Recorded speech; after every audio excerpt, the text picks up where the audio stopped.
Hello everyone, আসসালামু আলাইকুম। কেমন আছেন সবাই? আশা করি ভালো আছেন। আলহামদুলিল্লাহ, আমিও অনেক ভালো আছি। তো আজকে আপনাদের জন্য নিয়ে এলাম বাসায় কিভাবে সহজে বাসায় থাকা মশলা দিয়ে আমরা কিভাবে সহজেই চিকেন ফ্রাই করতে পারবো, সেই সহজ রেসিপিটা নিয়ে চলে এসেছি। তো চলুন আমরা দেখে নিই চিকেন ফ্রাই প্রস্তুত প্রণালীটি। তো প্রথমে আমি কয়েক পিস চিকেন নিয়ে নিয়েছি। এই চিকেনগুলো এখন আমি টক দই দিয়ে দিয়েছি পরিমাণ মতো। টক দই দিয়ে এবং যেসব মশলা লাগবে সেগুলো মিক্সড করে আমি ম্যারিনেট করে নেব। তো আমি এর ভিতরে দিয়ে দিয়েছি টক দই, তারপরে দিয়ে দিলাম ধনিয়া গুঁড়া, জিরে গুঁড়া, গরম মশলা গুঁড়া এবং ভাজা জিরা গুঁড়া। তো গরম মশলা আর ভাজা জিরা গুঁড়া আমার স্কিপ হয়ে গেছে, ভিডিও করতে আসলে অন করতে আমি ভুলে গিয়েছিলাম। তো আমি ওই দুটাও দিয়ে দিয়েছি।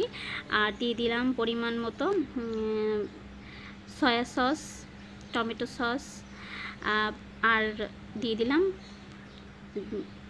মরিচের গুঁড়া। তো মরিচের গুঁড়াটা একটু ঝাল যে যেমন খাবেন সেইভাবে দিয়ে দেবেন। তো আমি একটু বেশি খাই, সেই একটু ঝালটা বেশি দিয়েছি। তো সব মশলাগুলো দিয়ে এবার আমি একটু বাটা মশলা দিয়ে দেবো, যেমন আদা বাটা, রসুন বাটা, এগুলো দিয়ে দেবো। তো আদা বাটা, রসুন বাটা দিয়ে আমি পরিমাণ মতো লবণ দিয়ে দেব। লবণ দিয়ে এটাকে ম্যারিনেট করে আমি প্রায় 2-3 ঘন্টা রেখে দেব। কারণ যতক্ষণ পর্যন্ত আপনি যত বেশিক্ষণ এই মশলাটা মাখিয়ে রাখবেন ততটাই খেতে অনেক মজা হবে। তো চিকেন ম্যারিনেট করার সময় মশলাগুলো অবশ্যই তার আগে চিকেনগুলো কিন্তু একটু ছুরি দিয়ে বা বটি দিয়ে একটু মাঝখানতে চিড়ে চিড়ে দিবেন, যাতে করে মশলাগুলো ভিতরে ঢুকতে পারে ভালোভাবে। এবার দেখুন সব মশলাগুলো আমি ভালো করে মাখিয়ে নেব। মেখে এটাকে আমি 2-3 ঘন্টা রেখে দেব, তারপরে আমি এটাকে ফ্রাই করব। আর এর ভিতরে অবশ্য আমি একটা এখন লেবুর রস দিয়ে দেব।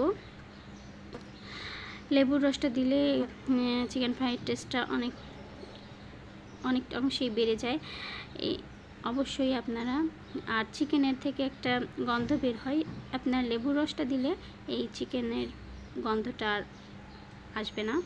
তো আমি একটা দিয়ে দিলাম লেবুর রসটা দেওয়ার পরে ভালো করে মাখিয়ে আমি এটাকে 2-3 ঘন্টা রেখে দেব, তারপরে এটাকে ফ্রাই করে নেব।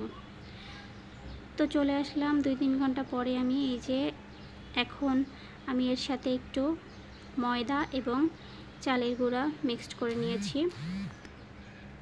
মিক্সড করে নিয়ে আমি এটাকে এখন গরম তেলে ফ্রাই করে নিব। আমি একটু চালের গুঁড়া দিয়েছি যেহেতু একটু ক্রিস্পি হবে, সেহেতু চিকেন ফ্রাইটা অনেক সময় রেখে দিলে দেখা যায় নরম হয়ে যায়। তো চালের গুঁড়াটা দিলে অনেক সময় মচমচে থাকে। তো এই যে আমি ফ্রাই প্যানে পরিমাণ মতো তেল আগে থেকে হাই হিটে গরম করে নিয়েছি।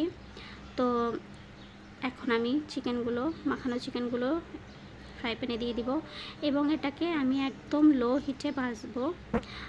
একদম জাল বাড়িয়ে দেওয়া যাবে না, কারণ তাহলে এটা উপরে মশলাগুলো পুড়ে যাবে এবং ভেতরে মাংস কাঁচা থাকবে। তো আমরা অবশ্যই চেষ্টা করব যাতে আস্তে ধীরে এটাকে ভেজে নিতে, ধৈর্য সহকারে অনেকটা সময় নিয়ে আমরা এটাকে ভেজে নিতে পারি। তাহলেই দেখবেন অনেক মজা, মানে অনেক সুন্দর হবে, খেতেও অনেক মজা লাগবে। এটা পুড়ে যাবে না, সুন্দরভাবে ভাজা হয়ে যাবে এটা। তো দেখুন আমার চিকেন ফ্রাইয়ের কালারটাও অনেক সুন্দর হয়েছে। খুব অল্প জালে আমি এগুলোকে ফ্রাই করে নিয়েছি। এই যে আমার চিকেন ফ্রাইয়ের ফাইনাল লুক দেখুন। অল্প সময়ের ভিতরে আমরা এইভাবে বাসায় বসে খুব সহজেই তৈরি করতে পারি চিকেন ফ্রাই। তো আমার ভিডিওটা কেমন লাগলো, ভালো লাগলে অবশ্যই লাইক, কমেন্ট, শেয়ার করে পাশে থাকবেন। ধন্যবাদ ভিডিওটি দেখার জন্য। আল্লাহ হাফেজ।